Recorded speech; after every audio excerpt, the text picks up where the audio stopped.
What is your early memories of Elmer? I didn't know him at all, and I didn't know my mother. Elmer died before you were born? Yes, he died shortly after my mother died, so I was still too young to know him. What did he die of? He had gone down to the creek and gotten all wet and got pneumonia. No, it wasn't pneumonia.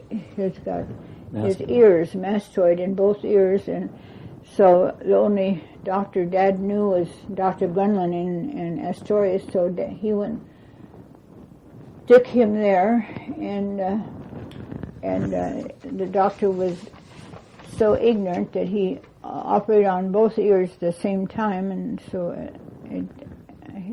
Elmer didn't survive that at all. So I know you have a special feeling for all of your family, but talk about some of the others. Oh, well, Martha always felt like she had red hair and freckles, and she somehow or another she always felt like that she was didn't feel like she was giving respect, or she felt inferior in some way, which affected her all her life, I think, and especially Hilda always said that she thought I was the prettiest, and so she would send away to Sears Roebuck catalog and get me a nice white dress that was all wrapped up in tissue paper, I can still remember, and some white canvas slippers, and with that I went to, I wore that when I went to the Vanness School to compete, our school versus the Vanness School in spelling, and I won in the spelling contest, got my blue ribbon, and that's my early memory. Talk about Eino.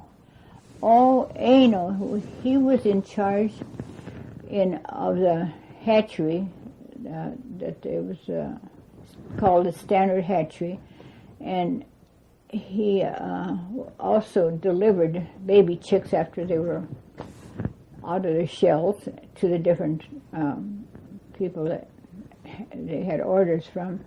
He went all over to Portland and Brush Prairie, and Eino had two girlfriends that one was a high school teacher, and another one, I wish I could remember their names, I'll try to recall them later. But then he overworked himself. I can still remember him trying to make we had some kind of machinery they had to pump up to make our water supply. It was called a pump house. Yeah. And I can still remember him working on that. I think he had to turn it or something. And he was absolutely the kindest person, and I would say, and he was a great reader. I remember once he read the whole book of Quo Vadis, and I read part of it, but never did get too interested. But he had a lot of depth, D-E-P-T-H, depth to him, and when he got cancer, I was working at Whiz Fish Products right alongside the waterfront, and I'd go up to see him in the hospital. And he said, "Hello, sweetheart." I always remember that. And he said, my billfold was taken. I guess he didn't realize he should have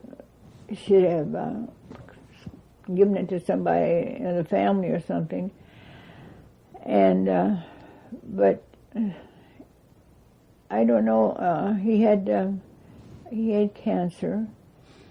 Was it a lengthy illness? Not too lengthy, no, because he died at the hospital.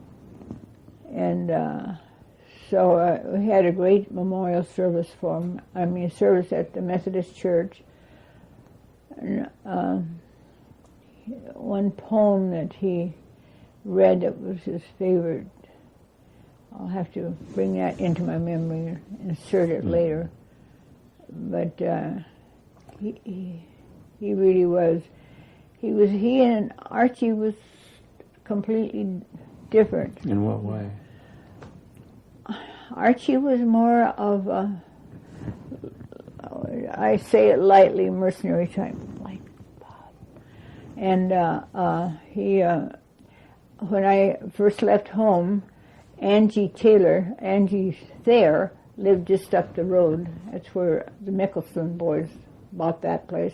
Angie was about 17 or 18, and I was about the same age, and I was just out of high school, and so we both decided that we would go to Portland and see if we could get a job. So my father gave me $5 and told me to buy a Bible with it, and I did, and I still have it. And Archie gave me $5, but he said, "Be sure and pay me back." And so I did, and